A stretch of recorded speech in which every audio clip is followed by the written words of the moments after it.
Hey everyone, welcome back to the Gray Matter Health podcast. I know it's been a while since the last episode, but I promise you I will do my best to make this one worth the wait. Because today we're going to be talking about one of my favorite topics of all time and what I think is one of the most foundational aspects to health, and that is nutrition. So, if you have ever wondered what you should be eating or what you shouldn't be eating, if you've ever tried a dozen diets and none of them stuck, none of them gave you the results you wanted long term, then this is the episode for you. I'm going to start out just by telling you a little bit about my personal journey and all the nutrition mistakes I've made throughout the years, just so you can have some context on where I stand. But my goal is to break this down into something that is simple and practical and relatable for all of you, so that nutrition doesn't have to be something that you spend a lot of time and energy thinking through. It should be something that is relatively straightforward. That's not to say that it's easy to eat well all the time. It's not. We're going to get into that too. But my hope for this episode is just to wade through that sea of misinformation with you and really consolidate what matters when it comes to food. So, getting back to my story, I would say personally, even though I grew up in the diet culture of the early 2000s, I personally didn't become too aware of what I was putting into my body until college. College was a turning point for me because it was the first time I faced independence combined with a lot of stress. I had my academic course load to worry about. I wasn't sleeping that much. I was pretty socially isolated, as I mentioned in a previous video. So, what did I do to deal with all the stress? Well, I ate. I started using food as a coping mechanism and basically just going overboard on the carbs because it made me feel so much better. I could tolerate everything that was going on. I don't remember a whole lot, but I distinctly remember my college diet, and it went something like this. In the morning, I would have a bagel with peanut butter and a very large coffee.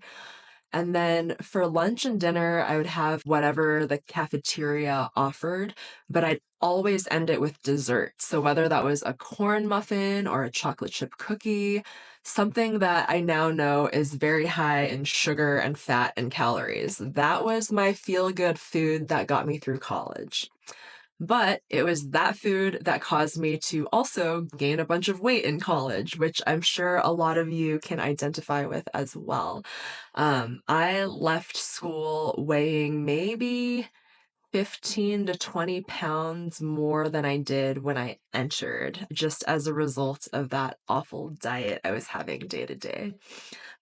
So when I entered the workforce, I was already at a point where I wasn't feeling entirely comfortable and confident in my body because it had changed pretty substantially the 4 years prior. And I knew I was getting just a little bit chubby. Clothes weren't fitting the way I wanted to. I wanted them to. And as a result, I tried a lot of dieting, but never in a sustainable way. I would say that I would go through little spurts of trying to count my calories, figure out the right amount to eat, and then eat very low calorie foods. And this would go on for maybe a week, if that, before I ended up giving up on it.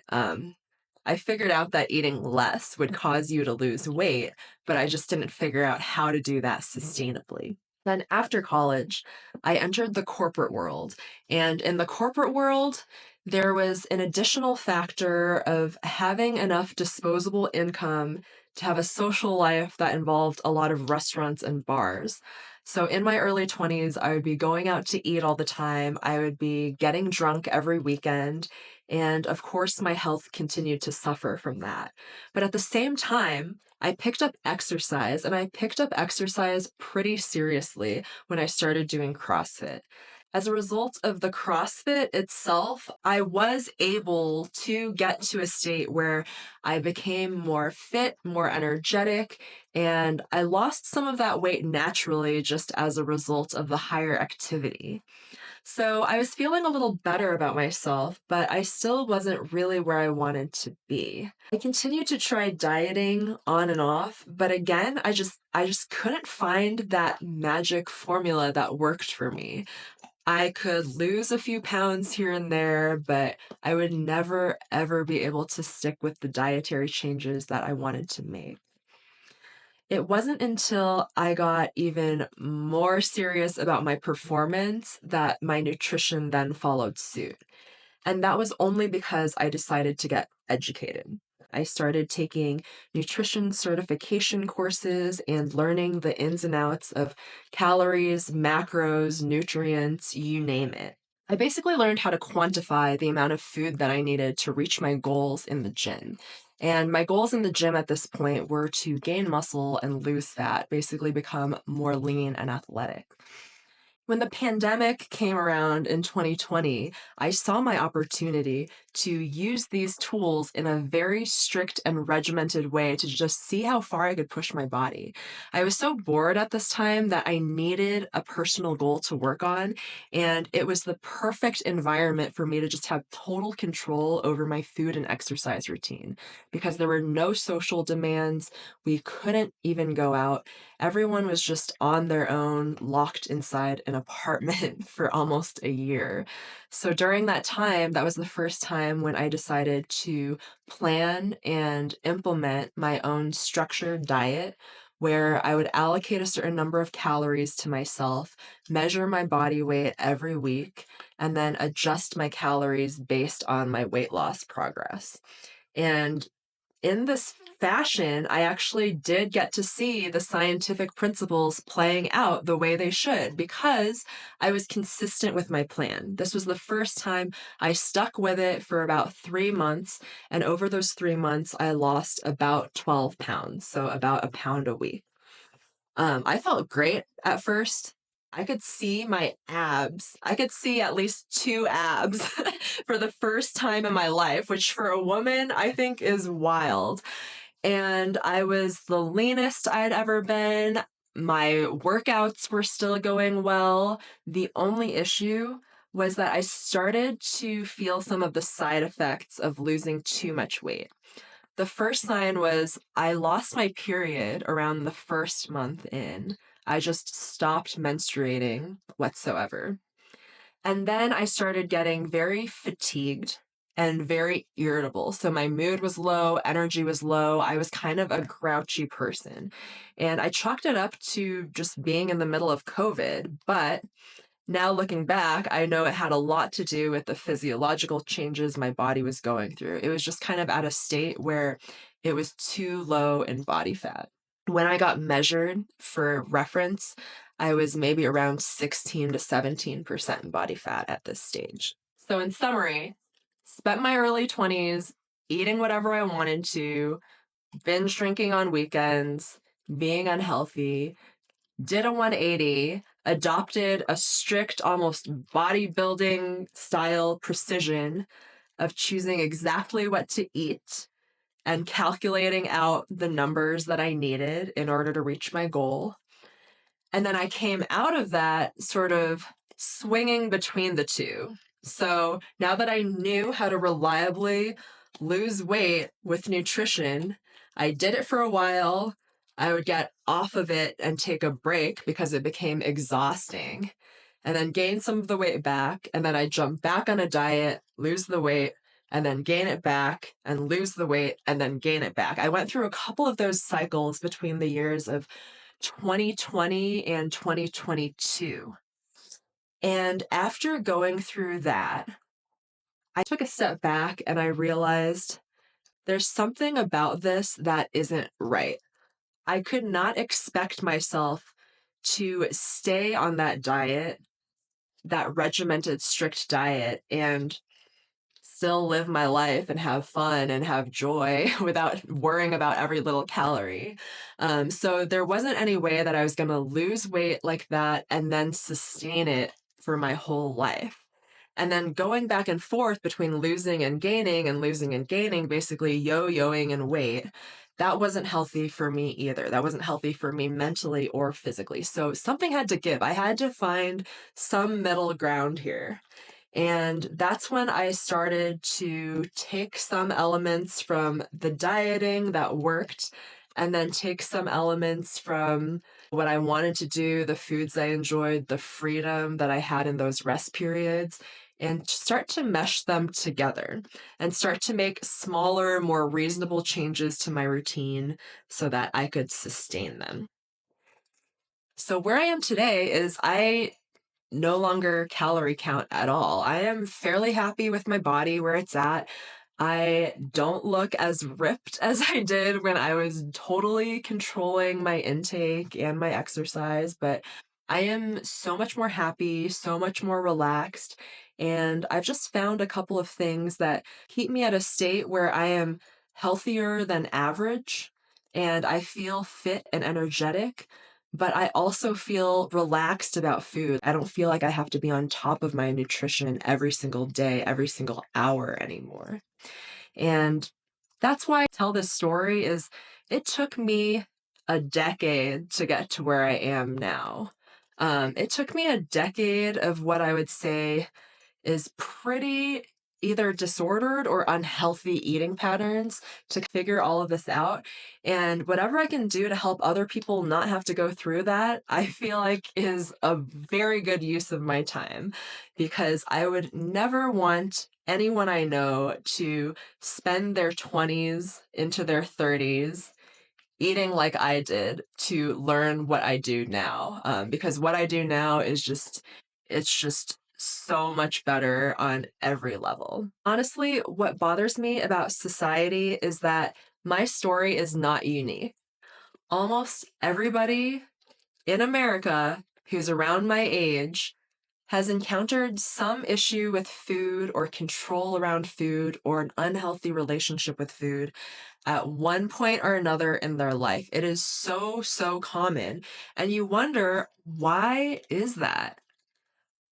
It's definitely not that this naturally happens to people. We are meant to be able to regulate our metabolism, regulate our eating, maintain body weight without it being such a hassle to do so. But we all get thrown off kilter because of the environment we're in. And it it's a lot of the mass media marketing, but also a lot of just the talk that goes on between family and friends and coworkers about weight and food and exercise and fitness. We live in a very capitalist system, which has its pros and cons, but the capitalist machine is built to support the fad diet industry. Currently, the weight loss industry is worth about 240 billion worldwide. $240 billion of people trying to change their body to become more attractive in some way, to become what they think is the picture of health or fitness or just looking good. And that's a lot of money. The reason why companies are able to make that much money off of people is that they're selling products that don't work.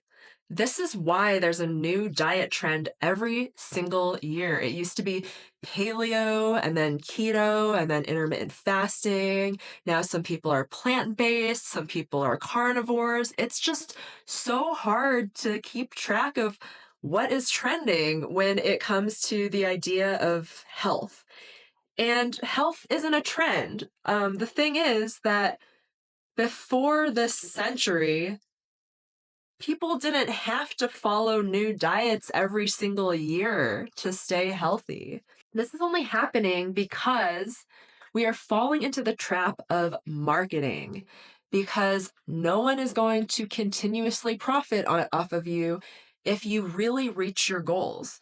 If you really are happy with yourself and you are at peace, then you're not going to buy into next year's most popular diet.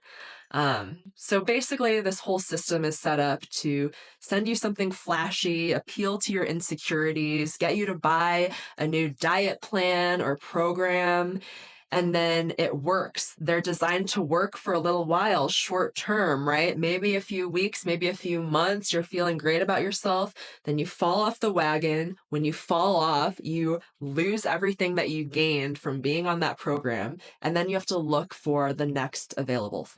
So here's what may come off as an uncomfortable truth. There's not going to be that much more innovation in nutrition. Nutrition has been a science for a long time, and it's pretty advanced to the point where we know the basic components of what makes up a healthy diet. So the chance that that is going to be turned on its head and revolutionized with the new trend is going to be fairly low. But what the science says is interesting. Obviously, every type of diet has some appeal. There's kind of grain of truth that causes that diet to be effective. But the science tells us that there is no one best diet. There's not even a one best diet for you as an individual. What we know is that health and healthy food is more about just general patterns of eating than it is very specific food rules. So, the biggest red flag you can see with a new dietary pattern is one that has clear rules and restrictions on whole food groups, like no dairy, no gluten, no carbs, no fat. Anything that is entirely cutting out something, it's going to be effective in getting your calories down short term, but it's not going to be sustainable long term. You are essentially unnecessarily over restricting yourself to a smaller selection of foods, which usually doesn't work out well in the long run because you will crave other foods. You will eventually try to get out of that box. The good news is you don't have to be in a box to start out with. What we know about healthy diets is much more flexible than what the marketing companies want you to believe. I want to start out by telling you 5 things that every successful healthy diet has. While no single diet is best, all healthy diets share these common traits. The first is mostly whole, minimally processed foods. Second is lots of fruits and vegetables, so plant-based foods. Third is it includes healthy fats and protein, so does not limit the fats or protein excessively. Next off, it's flexible to different life circumstances that come up, different obstacles. And then lastly, it's sustainable long term. And that last point is probably the single most important quality you should personally look for in the next diet you consider. Anyone who's worth their salt in this field will know that the best diet is just the diet that you can stick with. That's all there is to it. So that framework, whole foods, plant-based foods, gives you a vague idea of what to eat, but it may not be enough for you to actually implement in your daily lives. So I'm going to break that down for you. And I'm going to break it down in 2 rules of thumb that I personally like to follow and that I've seen work with many of my clients. These don't involve rigid meal plans. They don't involve measuring out your food. They don't involve having anything off limits. They are just basic guidelines to guide you to a generally more healthy diet. And what do we mean by healthy diet, by the way? When I say healthy, I mean a diet that will give you more good years in life. That's the ultimate goal, right? It's not necessarily just to have a certain appearance, even though that could be important to you. It's really about being in a body and a state of mind where you can enjoy your life for longer without illness, injury, or pain. That's what we mean by a healthy lifespan and a diet that supports it. So, In order to get closer to that, the first rule of thumb I'm going to give you is a formula: protein plus carbs plus color. Those three elements should be the basic foundation of every meal. If you can think of including something with protein to both keep you full and support your muscles, something with carbohydrate to support your energy levels and support your brain function, and then color, as in fruits and vegetables that are colorful, that's going to cover your bases in terms of the vitamins and minerals you need to function properly. So even though it's vastly simplified, that I understand there are other food groups out there and meals can have other things, just focusing on the top three: protein, carbs, color, will get you most of the way there. Second rule of thumb: 80% whole. Now, by whole food, what do I mean?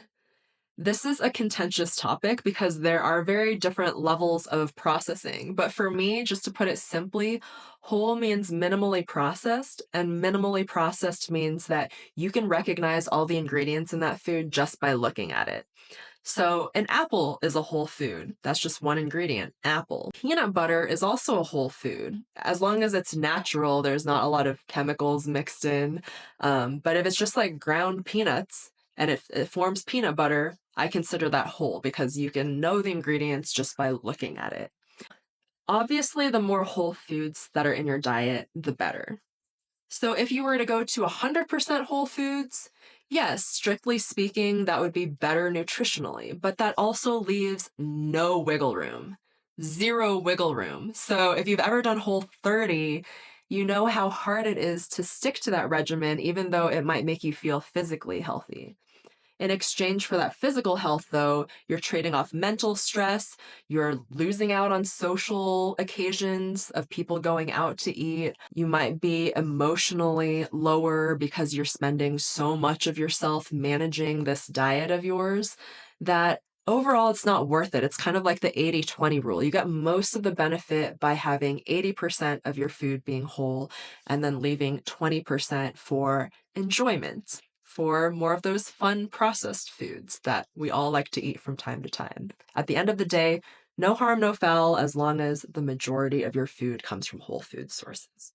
And that's it. 2 rules: protein plus carbs plus color, 80% whole. In my experience, if someone can implement those 2 things consistently, they can reach a very good body composition. They can be athletic, they can have the shape they want, they can control their portions intuitively, and they can be happy with nutrition without having to micromanage it. Now, even though that sounds pretty simple, right? 2 rules, very flexible, allows room for error. What's hard about it isn't following the rules, but it's again with that sustainability piece. It's about consistency. Something that I like to talk about with people is the difference between easy hard and hard hard. So, an example of something that's easy hard would be going on a fad diet, extreme diet for 2 weeks. You can do that. It takes a lot of willpower, a lot of energy, but you can push yourself for a limited amount of time for 2 weeks to do a lot. And you can be 100% on top of that diet for that 2-week period. But what's hard is maybe counterintuitively doing a lot less, but doing it long term. And I mean doing it forever. Allowing yourself some room for error, but not going completely overboard and not yo-yoing from side to side like I did when I was younger. That's actually pretty hard. Even though these rules seem simple to implement, changing any habit and changing any habit for good is going to be an effort. It's going to take a lot of effort, consistency, picking yourself back up when you fall down, a lot of dedication to get there. So don't underestimate it. Don't overcomplicate nutrition, because we've seen that it's not complicated. Nutrition is simple, but maintaining a consistent routine around nutrition, that's not so simple. And I hope I can get more into that piece in another video. But hopefully, those two basic rules and those guidelines around healthy diet kind of simplifies the landscape around nutrition for you and helps at least create a starting point for how to think about diet and think about it outside of the framework of these very specific, very short term diet plans that are all floating around the internet at you. So I'm going to leave you with this small, doable steps over a long period of time that leave room for error is the only way forward with this type of change. If you ask anyone in the fitness industry, a phrase they all know is consistency over perfection. Consistency over perfection. Too often we get caught up in being perfect, making a large change overnight. Too often we fail because that structure sets us up to fail. So just do what you can, do what's manageable. If you want to make a change to your nutrition, do it step by step. And forgive yourself when you mess up, because half the battle is just standing back up after you fall down. Thank you for listening. And if you found this episode helpful, please share it with others who you might think would be interested. Really appreciate your time and catch you next time.